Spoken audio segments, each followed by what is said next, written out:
नमस्कार दोस्तों, आज हम एक फिर डरावनी हॉरर कहानी लेके आए हैं। तो चलो आपका टाइम वेस्ट ना करते हुए इस कहानी को सुनते हैं। मैं हूं विक्रम। मैं अहमदनगर रहता हूं। पेशे से मैं एक फ्रीलांस राइटर हूं। मुंबई फिल्म सिटी में भी मेरी काफ़ी अच्छी पहचान है, तो कहानी और स्क्रिप्ट राइटिंग का काम आसानी से मिल जाता है। एक बार मुझे एक हॉरर यानी डरावनी मूवी की कहानी और स्क्रिप्ट राइटिंग प्रोजेक्ट मिला था। फिल्म बिग बजट में बनने वाली थी, इसलिए मेरे डायरेक्टर यानी दोस्त रोहित ने मुझे हिदायत दी थी कि यह फिल्म हम दोनों की ज़िंदगी का टर्निंग पॉइंट हो सकता है। इसलिए कहानी इस तरह लिखना कि असली लगे, उसमें फीलिंग्स होनी चाहिए। थिएटर में लोगों को डर का एहसास होना चाहिए। तो मुझे एक ख्याल आया, क्यों ना ऐसी जगह पर जाके कहानी लिखूं जहाँ के लोगों ने भूत, प्रेत या पैरानॉर्मल घटना होती देखी हो। इस बात पर मेरे पत्रकार दोस्त पाटिल ने मुझे एक न्यूज़ आर्टिकल से भरा हुआ पेन ड्राइव दिया और अजमलगढ़ जाने की सलाह दी। उसने कहा, अजमलगढ़ गांव में 7 बजने के बाद कोई मनुष्य घर के बाहर नहीं निकलता। वहाँ के लोगों ने दावा किया है कि उनके गांव में 7 बजे के बाद घर से बाहर निकलना मतलब भूतों से याराना रखना होता है। रात को उस गांव में भूत प्रेत तांडव करते हैं, हल्ला मचाते हैं, और इस तांडव में अगर कोई इंसान उनके सामने आ गया तो हो सकता है उसे भी उनके साथ भूत बनने की टोली में घूमना पड़ेगा। फिर मुझे लगा कि यह वह जगह है जिसे मेरा मन ढूंढ रहा है। तो क्या मैं अपने लैपटॉप और ज़रूरी सामान के साथ दूसरे दिन ही अजमलगढ़ पहुंच सकता हूं? उस गांव के नज़दीक एक स्टील फैक्ट्री में सामान ले जाने वाले एक ट्रक ने मुझे गांव के बाहर कच्ची सड़क पर उतारा। उसके बाद मैंने जब गांव में प्रवेश किया तो वहां के लोगों ने मुझे देखकर इस तरह से अपने घरों के दरवाजे बंद कर लिए जैसे उन्होंने कोई जिंदा लाश देख ली हो। कोई बात करने की तैयारी नहीं था। शाम होते होते गांव में सन्नाटा कहर ठाने लगा था और रात होने से पहले मुझे रहने की जगह का बंदोबस्त करना ज़रूरी था। इसलिए मैंने बहुत से घरों के दरवाजे खटखटाए, मगर किसी ने भी दरवाज़ा नहीं खोला। मैं थोड़ी देर के लिए गांव के बीच वाले चौराहे पर जाकर बैठ गया। वहां पर एक बहुत बड़ा पीपल का पेड़ था। उसी पेड़ पर से अचानक एक चमगादड़ आकर मेरे सिर पर चिपक गया, जिस वजह से मैं बेतहाशा चिल्लाने लगा। मैं मेरी ज़िंदगी में पहली बार इतना डर गया था। फिर मैंने कैसे तो उन चमगादड़ों को अपनी जान छुड़ाई और दूर जाकर खड़ा हो गया। फिर रात बाहर ठंड और भूतों के साथ ना गुजारनी पड़े, इसलिए मैं गांव की गलियों में रहने का ठिकाना ढूंढने लगा। जब मैं गांव की पाठशाला के नज़दीक से गुजर रहा था तब मुझे पीछे से किसी ने बड़ी सख्त आवाज़ में बुलाया। वह आवाज़ सुनकर मैं जगह पर रुक गया, क्योंकि अब तक भूत प्रेत आत्मा इन सभी बातों ने दिमाग में घर करना शुरू कर दिया था। और ऊपर से इस अजीब गांव में अकेला। मैंने धीरे से पीछे मुड़ के देखा तो वहां पर एक महिला खड़ी थी। उन्होंने पूछा कि तुम कौन हो और इस वक्त गांव में क्या कर रहे हो? क्या तुम्हें पता नहीं है कि यहाँ रात होते ही गांव में भूत प्रेत घूमते हैं? मैंने उन्हें गांव में आने का मेरा प्रयोजन बताया।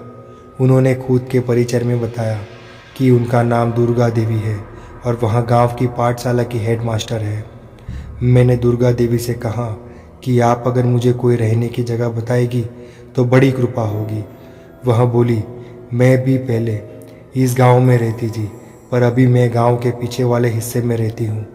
अगर तुम कहो तो मैं तुम्हें मेरे घर की चाबी दे सकती हूँ, जो चौराहे के नज़दीक है। मैंने तुरंत ही हाँ में जवाब दे दिया और उन्होंने मुझे घर की चाबी दे दी। उन्होंने कहा कि किराया वो बाद में आकर जमा कर लेगी।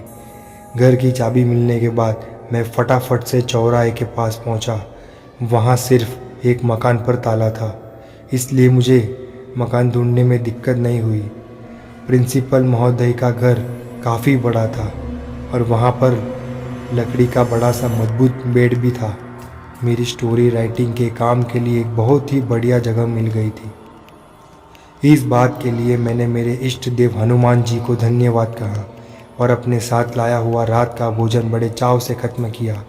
फिर लैपटॉप खोलकर कहानी लिखने बैठ गया। सबसे पहले मैंने मेरे दोस्त के दिए हुए आर्टिकल पढ़ने से शुरुआत की। मैंने पहला आर्टिकल ओपन किया। उसमें मुझे कुछ अजीब सी बातें पता चली कि इस गांव में ये भूतिया घटनाएं 20 सालों से हो रही है और यहाँ के लोगों का कहना है कि गांव में दिन में इंसान और रात में प्रेत घूमते हैं और वहाँ भी इंसान की तरह बातचीत और व्यवहार करते हैं। आगे एक कहानी ऐसी भी लिखी थी कि गांव में एक घर है जिस पर 20 सालों से ताला लगा है और वहीं प्रेतों का मुख्य अड्डा है। मैं कहानी बस आगे पढ़ ही रहा था कि घर दरवाजे पर जोर से कोई चीज़ आकर लगी। आवाज़ इस तरह से आई मानो किसी ने बड़ी कुल्हाड़ी दरवाजे पर मारी हो। मेरा तो खून ही जम गया था। मैं बड़ी हिम्मत करके दरवाजे के पास गया और धीरे से दरवाज़ा खोला। फिर जो नज़ारा मेरी आंखों ने देखा उसे देखकर मेरे पैर कांपने लगे, क्योंकि दरवाजे में सच में एक बड़ी कुल्हाड़ी घुसी हुई थी और उस कुल्हाड़ी पर खून भी लगा हुआ था। अब जाऊं तो जाऊं कहाँ, मदद लूं तो किससे लूं? कोई घर तो अपना दरवाज़ा खोलने वाला ही नहीं था। समझदारी इसी में ही थी कि मैं घर के अंदर ही रहूं। मैंने तुरंत ही दरवाज़ा बंद कर लिया और खिड़की के पास गया और एक छोटे से सुराग में से बाहर दिखने लगा कि जिसने ये हरकत की है क्या वो अभी भी बाहर है। लेकिन उसकी बजाय सुराग में से मुझे एक दिल दहलाने वाली घटना दिख रही थी कि 2 आदमी मिलकर एक लड़की को बेरहमी से पीट रहे थे और वहाँ लड़की दर्द से चिल्ला रही थी, मदद की गुहार लगा रही थी, मगर कोई भी गाँव वाला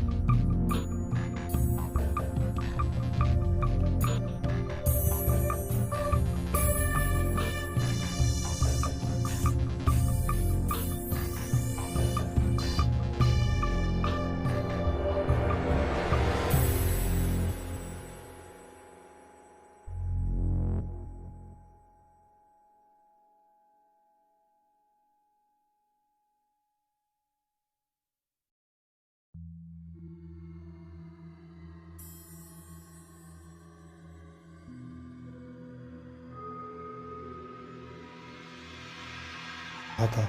तभी उस वक्त न जाने मुझ में कहाँ से अचानक इतनी हिम्मत आ गई कि मैं दरवाज़ा खोलकर बड़ी स्फूर्ति से उस लड़की को बचाने दौड़ा और जब मैं उसके नज़दीक पहुंचा तो वह तीनों लोग हवा में गायब हो गए। अब सच में मेरी फट के हाथ में आ गई थी। मैं उल्टे पांव घर की ओर भागा और जब मैं घर के थोड़ा नज़दीक पहुंचा तो देखा कि मेरे घर की खिड़की खुली है। तभी मुझे खिड़की में से दिखाई कि वहीं लड़की पंखे से लटक कर फांसी ले रही है और थोड़ी देर पहले उसे मारने वाले वहाँ दोनों दरिंदे अब उस घर की छत पर पैर हिलाते हुए बैठे थे। दोनों मेरी तरफ देखकर मुस्कुरा रहे थे और उसी वक्त दरवाजे में से और 2 प्रेत बाहर निकले जिनका चेहरा भयानक था। वह बाहर आंगन में आकर खड़े हो गए। इतना सब कुछ देखने के बाद मैं समझ गया कि यह वही आर्टिकल वाला बंद घर है जो भूतों का अड्डा है। तभी उन दोनों में से एक प्रेत ने दरवाजे में घुसी हुई वहाँ कुल्हाड़ी निकाली और मेरी ओर झपटा और उसका वहाँ डरावना रूप देखकर मेरी आवाज़ गले में ही अटक गई। मैं जान बचाने के लिए मैं गांव के बाहर की तरफ भागने लगा और भागते भागते अचानक से मैं किसी आदमी से टकराने में बेहोश हो गया। बाद में जब होश आया तब मैं एक पुराने हनुमान मंदिर में था और एक पहलवान जैसे पुजारी मेरे पास बैठे थे। मेरे होश में आने के बाद पुजारी, जिन्हें मुझे नीम के पत्तों का काढ़ा पीने के को दिया था, मैंने उनको मेरे आने का मकसद बताया। वह सुनकर हंस पड़े और बोले, बच्चे तुम नसीब वाले हो जो आज यहाँ जिंदा बैठे हो, वरना तुम भी कल से उनके टोली में नज़र आते।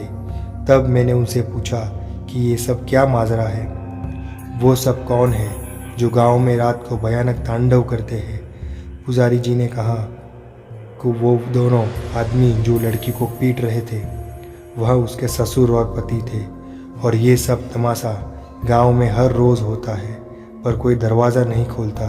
वह बेचारी लड़की ससुराल वालों का जुल्म ज़्यादा दिन नहीं सहन कर पाई और तब उसने घर के पंखे से लटक कर फांसी ले ली थी।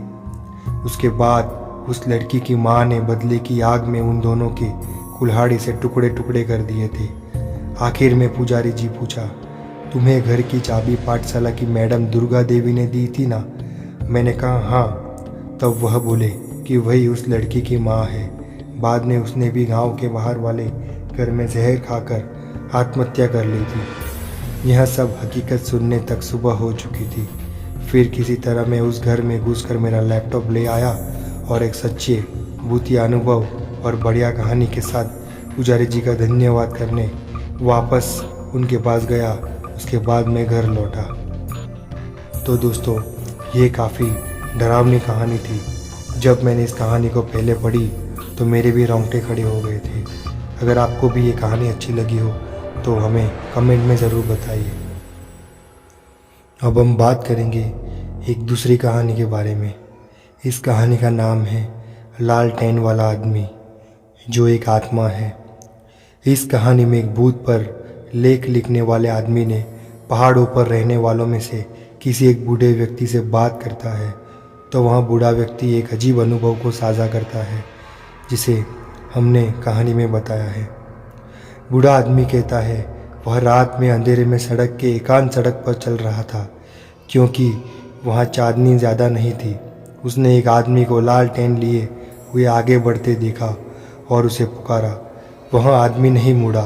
बुढ़ा आदमी उस लालटेन वाले आदमी के पास पहुंचा और उसके कंधे को छुआ, लेकिन जब वह आदमी मुड़ा और लालटेन ने उसके चेहरे को रोशन कर दिया तो वहाँ कुछ नहीं था, न आँखें, न होठ, न नाक।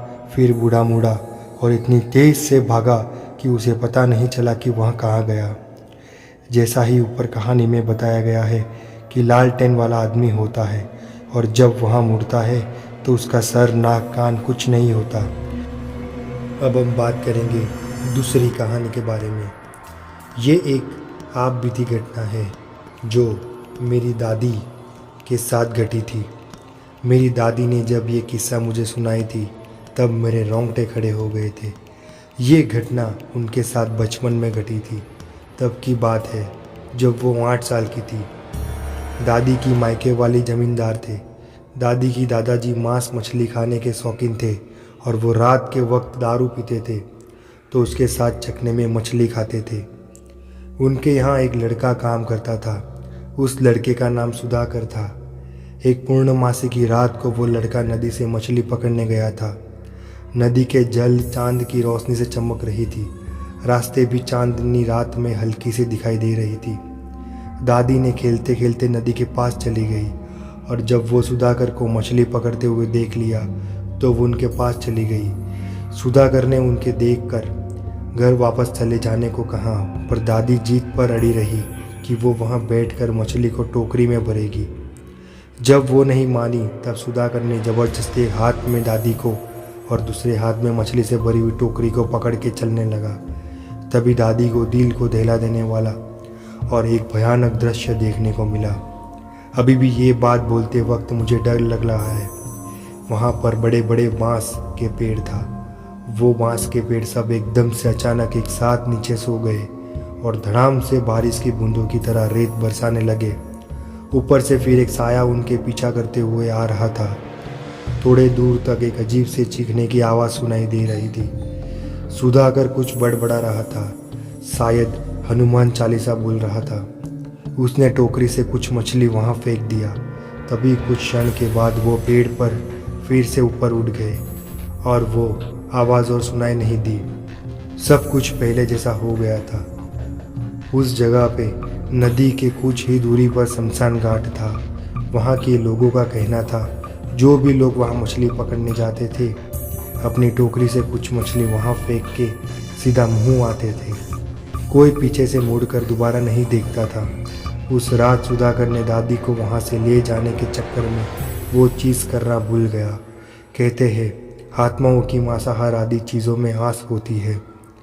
तभी ये बात दादी के सामने आ गई। हालांकि वो आत्मा आदि चीज़ों में विश्वास नहीं करती थी, लेकिन वो चीज़ हमेशा के लिए उनके जहन में रह गया था। वो समझ नहीं पा रही थी कि ये जो घटा सच था या कोई वहम। उस बात के 2 दिन तक उनके शरीर में बुखार रहा। वैद्य जी का कहना था कि वो उस वक्त चौंक गई होगी। उसकी वजह से उन्हें बुखार हो गया। उस दिन के बाद वो कभी वहाँ नहीं गई। फिर वो दिन को वो कभी नहीं भूल सकती थी। वही प्रश्न उनके दिमाग में घूम रहा था, वो घटना सच था या उनकी आंखों का कोई वहम था। तो दोस्तों, आपको ये कहानी कैसी लगी हमें कमेंट करके ज़रूर बताइए। और हाँ, हमारे चैनल को सब्सक्राइब करना ना भूलें और बाजू में जो बेल आइकन है उसे ज़रूर प्रेस करें ताकि हमारी नई आने वाली वीडियो आप तक पहुँचे। तो चलते हैं नेक्स्ट वीडियो में, मिलते हैं नेक्स्ट वीडियो में और ऐसे ही डरावनी कहानी के साथ। तो मिलते हैं नेक्स्ट वीडियो में। जय हिंद, वंदे मातरम।